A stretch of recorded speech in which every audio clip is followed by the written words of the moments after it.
think we got it. Hey guys, so by request, I am going to try and start making videos of some of the things I do when we're at home. Tonight we're doing a giant ass soft shell turtle. So, to save you guys all the gore, first you just, whatever way you can, you want to remove the head. Me personally, I kind of will put a noose around its neck and fiddle with him until you can get his head out and get a noose, and then you want to just use a knife to kind of get through that skull best you can and hold it down, and then we just hack off the head. After that, you want to kind of hang them upside down. You can hold their tails, let them bleed out. They'll bleed for a while. They're still going to move the whole time. Their head's not there, they're not feeling nothing. We try to think about just dispatching them as quickly as we can so we know we're not hurting anything for no reason. So here we are, and we're at this turtle that I've let run under the cold garden hose for a while to just kind of clean him up, get all the yuck off. He's been sitting in my cooler last night in some ice water, garden hose water, to just kind of rinse, and you'll see after a while the water just gets real yucky. Well, I don't like any of that on my board, so I'm real particular about how clean things are when we process it. So I'm just going to kind of dive in. I saved you the gore of killing him. He's gone. Usually the first thing I'll do is I'm going to flip him upside down so you can see that belly. Soft shells are nice because their side here, well, you're going to see, we'll be able to get through that real easy. And the difference between that and a snapper is a snapper, when you get to that side, you got to really get into the grooves to find where the seam is for the top and the bottom. You don't just get through it real easy. So the first thing you want to do is make sure your knives are super sharp. I keep my knife sharpener with me all the time because sometimes it just, you know, they take wear. I also have my stainless steel bowl that's got salt in it that I'm going to fill with cold garden hose water as I start to get some meat off of him. But they do take a while, so let's get going. So the first thing I'm going to do is I'm going to turn him so that kind of his butt's facing me, and I can see where the bottom of his chest plate is. You can see the ridges. I don't know if you guys can see that or not. You can see ridges here all the way around this chest plate. And we're just going to take our knife, and I'm going to come in here with the tip of the knife and just kind of slice the skin away from his shell, and I'm going to work all the way around him where he attaches in the back, so that his legs will break free from his shell, and that's where I'm going to start. So here we go. But I'm actually doing these videos just because I feel like people don't eat this way because they don't know how. And you know, I started out, I was never really taught by anybody. Most of it's been trial and error, doing a lot what you're doing right now as far as Googling and YouTubing and whatnot. But here, I'm going to show you real quick what that's going to look like when you start to pull that skin. It's tough too, the skin is. It's a lot like leather or boot leather, like you would think. But once you get, let me show you here. Once you get to a certain point, it just kind of pulls away from the meat. So I don't know if you saw that. I guess I'll see when I look at the video, but it's kind of hard to. I'm doing this on the back of the truck. Tanner's here. He's the reason I'm doing this, actually. He's turned 13 in November, and he's just at that age where, you know, he's learning pocket knives and learning that, you know, we're not just fishing to fish. You know, we're fishing and killing these animals for a reason. It's not just for fun. You know, we're feeding ourselves, and they need to know how to do that, especially with the world the way it's getting. But it's a whole nother video. Okay, I've gotten around the tip of this bottom where the legs are. Tanner, you see what I'm doing, right, bud? Yeah. You can come here and look if you want. You just kind of turn him over and look for that soft spot. Sorry, he missed the first part. Start for the soft spot, poke your knife in, and just kind of peeling that skin all the way around where you see the shell, the soft shell is. So we're just kind of poke him in and just kind of follow along the line, really. And try not to poke the guts and get all the yuck in there. We're not going real far in there.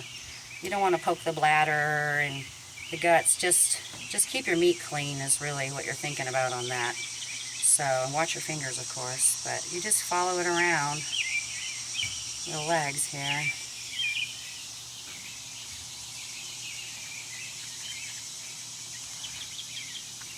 sometimes people will have a board like this too, and they'll put a nail on the underside of it so that the pokey side is up, so that you can just take a turtle and slam it down on the nail, and then they just spin however you want. Well, my turtle spins fine. I don't need a nail, and I feel like it's just another hazard because we've got enough sharp object around here. But, okay, so I've got his top. Now we're going to try and get his underneath separated. And the longer you let them bleed, too, the more limp they'll get. So I try to keep them under that water, keep them under for a little while, till you're able to like pull on his feet and pull on his legs and do what you want to do, and he's not retracting super fast still.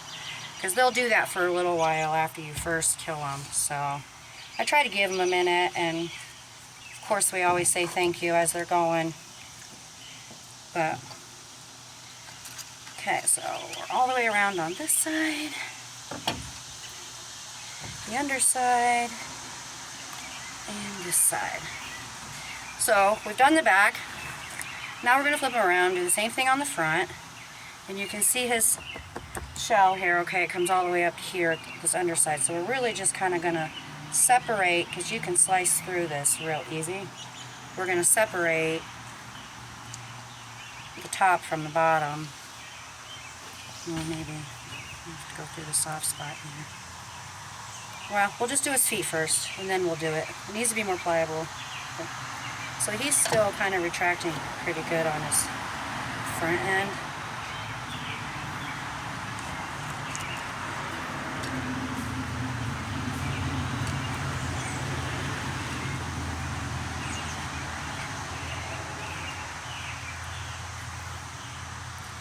Like I said, you can blow them up like a water balloon and it'll help you skin them later, but I've just found it really doesn't do much difference. Sometimes I do it with the big snappers. It just helps when the skinning process of it is really it. There, I found its groove coming down. To separate the top from the bottom.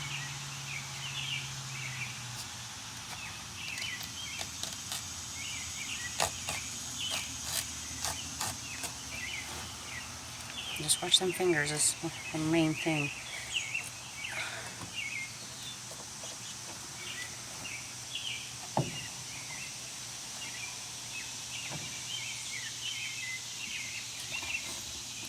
I popped his lung. Oh, I think I just got myself on that.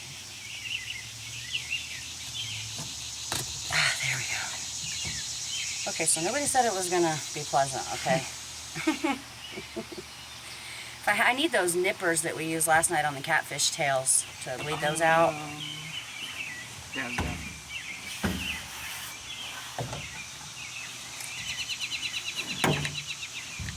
And you can see, the skin just follows along. Look how pretty he is. Okay. You got those? Yeah. I'm going to need those, Dave.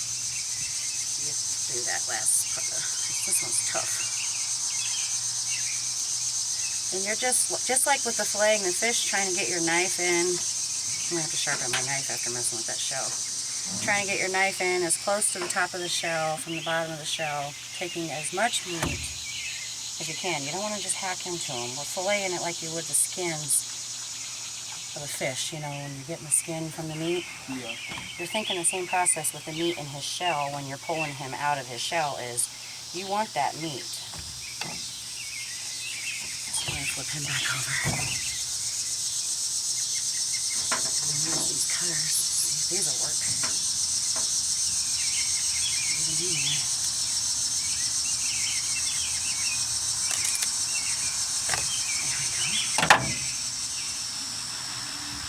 We can just follow that meat all the way down to the shell like that. You see how he's starting to separate now?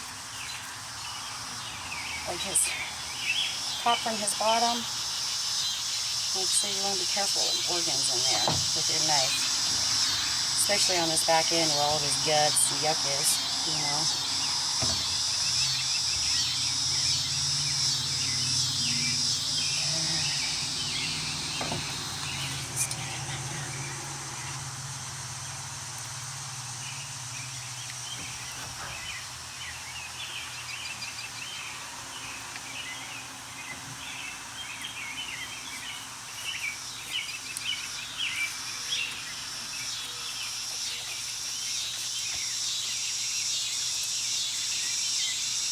You see how he's said, I don't know if they can see that or not, but as you're pulling him away, you fillet that shell from his meat just like you would for like filleting the fish. So that'll be a whole nother video eventually, but that's what we're trying to do, is take this flap off and get this flap off, and then have legs and guts kind of as a pile in the middle when we get where we're going here. So, and turtles kind of have this spot where their spine and all of their stuff connects in here, where everything just kind of moves for their shoulders and stuff that are like pivots. We'll get to that. We'll probably have to use those nippers again when we get to that. So,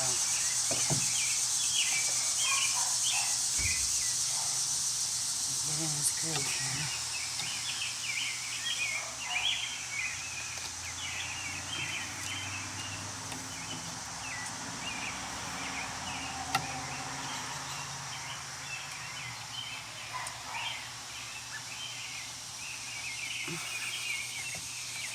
The shell's the hardest part on all turtles. Soft shells are easier than snappers, but man.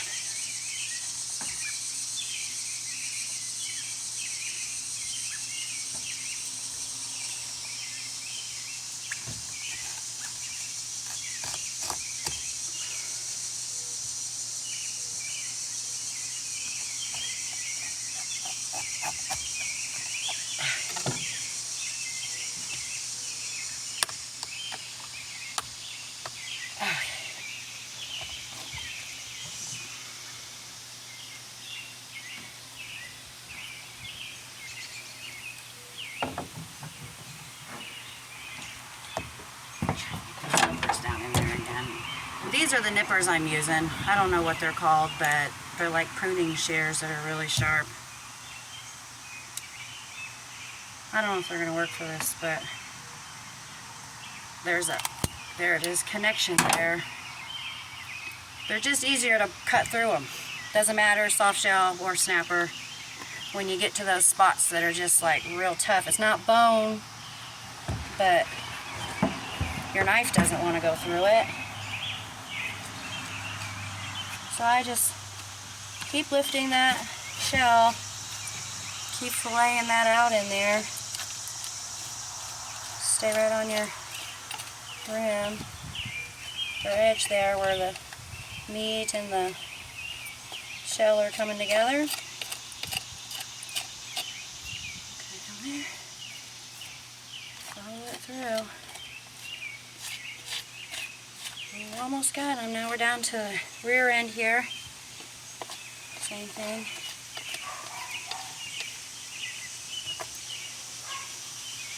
I'm going to put my glove on just because he's getting slick, but oh, here we go. There. Now we have a chest plate.